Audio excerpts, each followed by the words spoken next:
ভদ্র ছেলে চিনবো কেমন করে, একজন ছেলেকে জাস্টিফাই করব কেমন করে, is he decent or not, সে কি আসলে ভদ্র নাকি অভদ্র, এটা আমি কেমনে বুঝবো হুজুর? There are some kind of qualifications. এক নাম্বার, ভদ্র ছেলেকে চিনতে চাইলে আশেপাশে মানুষকে দেখতে হবে। ভদ্র মানুষটার এক নাম্বার উপায় কি, তার আশেপাশে মানুষকে দেখবে। কারণ রসুল বলেছেন, আর রজুলু আলা দীনি খালিলি ফালিয়ানদুর আহাদুকুম মান ইউখালিল।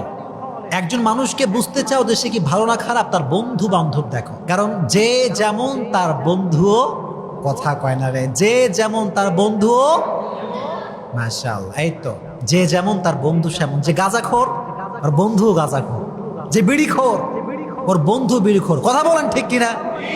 এটা ম্যাক্সিমাম টাইম এরকমই হয়। এই জন্য রসুল বলেছেন, ভদ্র মানুষ কিংবা ভালো মানুষ জাস্টিফাই করবা তার আশেপাশের মানুষ দেখে।